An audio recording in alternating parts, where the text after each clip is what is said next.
नमस्कार, मैं हूं शैलेंद्र सिंह। आप देख रहे हैं हमारा YouTube चैनल शब्द शब्द शैलेंद्र सिंह। आज बात करेंगे हाथरस के हुए हादसे की। कल यानी मंगलवार को हाथरस में एक हादसा हुआ जिसमें तमाम लोग उसका शिकार हो गए। 122 से अधिक लोग उसका शिकार हुए और इसमें बड़ी संख्या में महिलाएं शामिल थीं। बच्चे और पुरुष भी इसका हिस्सा बने। हाथरस के इस हादसे का जिम्मेदार कौन है, आज पूरा देश इस बारे में पूछ रहा है और सवाल किया जा रहा है कि उत्तर प्रदेश में जिस तरीके से अपराधियों पर बुलडोजर चलता था, क्या अब इस हाथरस कांड के जिम्मेदार पर भी बुलडोजर चलेगा और कैसे उसकी पहचान होगी। हाथरस के जो एसडीएम हैं, उन्होंने डीएम को जो रिपोर्ट की है उसके अनुसार इस कांड के जिम्मेदार भोले बाबा उर्फ साकार हरि हैं, जिनके प्रवचन के दौरान ये कांड हुआ। भोले बाबा के ब्लैक कैट कमांडो थे, जिन्होंने उनके पास भक्तजनों को जाने से रोका और उसमें भगदड़ हुई और उस भगदड़ में हादसा हुआ। भक्त उनके पास क्यों जाना चाहते थे, इसकी भी एक बड़ी वजह है। जो भोले बाबा के अनुयायी हैं, उनका सत्संग सुनने आते हैं। उनका मानना है कि जो भोले बाबा जहाँ पैर रखते हैं उसके नीचे जो मिट्टी है, अगर उस मिट्टी को वो छूते हैं तो उनके तमाम कष्ट दूर होते हैं और उस मिट्टी को लेने के लिए, यानी उनकी चरण रज को लेने के लिए एक होड़ सी मची रहती है। कल जब दोपहर में प्रवचन खत्म होने के बाद बाबा एटा की तरफ जा रहे थे, तब बड़ी संख्या में महिलाएं उनके पैर के नीचे की मिट्टी लेने के लिए पीछे दौड़ी और उस भगदड़ में उनके पैर फिसले। कुछ महिलाएं नाले में गिरी, कुछ वहाँ जो खेत था उसमें दबी और फिर एक के ऊपर एक चढ़ती गईं। जो गिरा वो उठ नहीं पाया। इस तरीके का ये हादसा बड़ा है। उत्तर प्रदेश के मुख्यमंत्री योगी आदित्यनाथ और बाकी आला अफसर हाथरस पहुँचे, घटनास्थल का दौरा किया और वहाँ की व्यवस्थाओं को देखा। हादसे में शिकार लोगों को 2 लाख और घायलों को 50-50 हज़ार मुआवजा देने की बात भी की। आखिर ये भोले बाबा हैं कौन? भोले बाबा यानी साकार हरि। ये कासगंज के बहादुरपुर गांव के रहने वाले हैं। 3 भाई, जिनमें से एक ही अकेले हैं। ये पहले पुलिस में सिपाही था।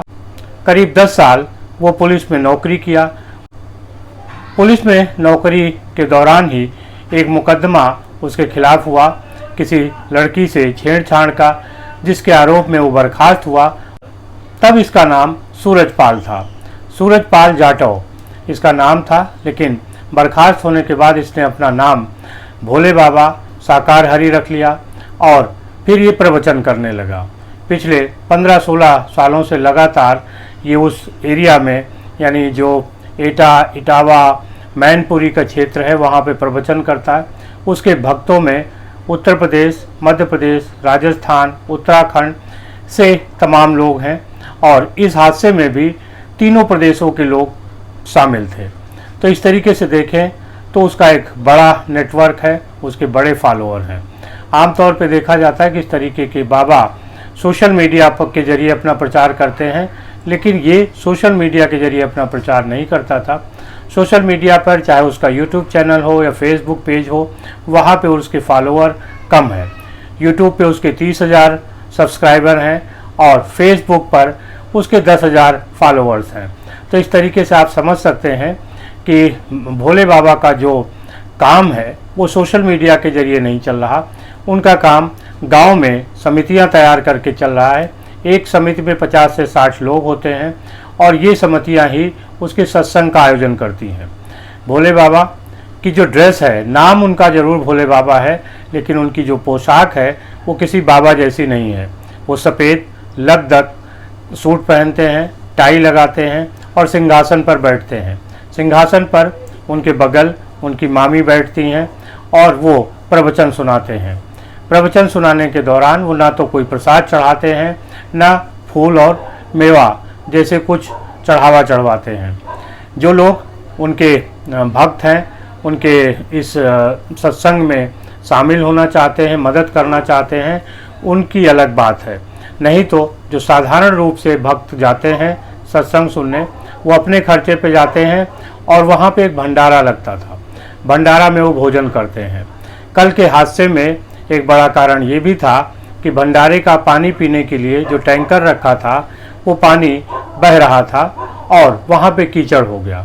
ऐसे में जब बाबा निकलने लगे तो कुछ महिलाओं को ये लगा कि अगर शॉर्टकट तरीके से जाएंगे तो बाबा तक जल्दी पहुँचेंगे और उनकी चरण रज पा लेंगे। लेकिन जब वो इस फिसलन भरे पानी में पहुंची तो वहाँ फिसल गई और फिर खेत से सड़क तक की जो ढलान थी उसमें वो नीचे दबती गई, दूसरे लोग उनके ऊपर चढ़ते गए। इस तरीके से खेत की मिट्टी, नाले और डिवाइडर, इन पर चढ़ने वालों के गिरने से ये हादसा हुआ। हाथरस के एसडीएम ने डीएम को जो रिपोर्ट दी उसमें उन्होंने बाबा के साथ चलने वाले ब्लैक कैट कमांडो जो उनके सिक्योरिटी गार्ड हैं उनको जिम्मेदार माना। उनका कहना है कि जब दर्शनार्थी बाबा के पास जाना चाह रहे थे, उनके चरण रज लेना चाह रहे थे, तब इन लोगों ने धक्का मुक्की की, जिसके कारण ये हादसा हुआ। अब पुलिस ने जो आयोजक थे उनके खिलाफ मुकदमा दर्ज किया है। इसके साथ ही साथ लोगों की ये मांग है कि बाबा के खिलाफ भी मुकदमा हो। बाबा अपने आलीशान जो आश्रम है उसमें है। अभी तक की सूचना के अनुसार बाबा के खिलाफ किसी तरीके का मुकदमा नहीं हुआ है। आम लोग जो पूरे देश से हैं उनका कहना है कि आखिर उत्तर प्रदेश में बुलडोज़र अपराधियों का नस्त नाबूद करता रहा है, क्या अब ये बुलडोज़र इन बाबा के खिलाफ भी चलेगा? बाबा के कई आश्रम हैं, 21-21 बीघे में मैनपुरी के क्षेत्र में। उनका जो आलीशान आश्रम है वो किसी भी महल से कम नहीं है और वहाँ बड़ी लग्जरी गाड़ियाँ हैं। एक तरीके से देखें तो जो एक सिपाही की नौकरी में नहीं कर सकता था, ये उसने बाबा बन के कर दिया। और आजकल के दौर में बाबाओं की एक नई शैली विकसित हुई है। उस शैली में वो ना तो किसी बाबा की तरीके के कपड़े पहनते हैं, ना ही वो पंडित या ब्राह्मण वर्ग से आते हैं। इनमें से बहुत सारे ऐसे हैं जो ओबीसी के हैं, चाहे मथुरा का राम बख्श यादव हो, हरियाणा के रामपाल हो, राम रहीम हो या आसाराम हो। ये ऐसे तमाम हैं जो ब्राह्मण और मंदिरों से जुड़े हुए नहीं हैं, इनके अपने आश्रम हैं।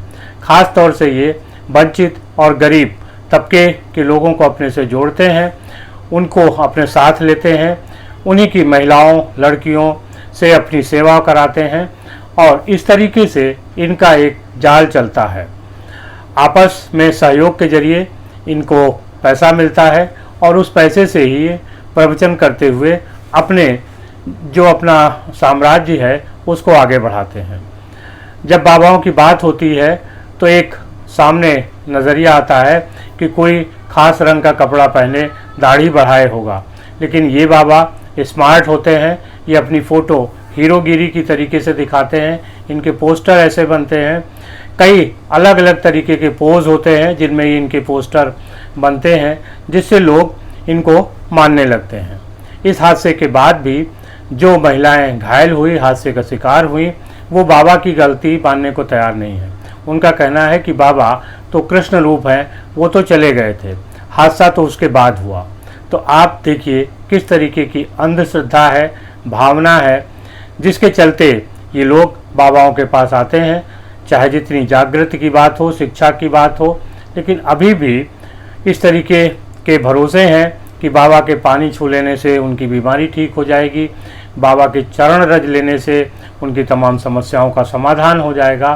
तो ऐसे में अब दोष बाबा का है, आयोजन करने वालों का है, या उनका है जो इस भीड़ बन के आते हैं, जहाँ पर 50,000, 60,000 और 80,000 की अनुमति ली जाती है। वहाँ पे 2 लाख, 2.5 लाख से ज़्यादा अगर सत्संगी जुट जाएंगे तो इस तरीके के हादसे निश्चित तौर पे होंगे।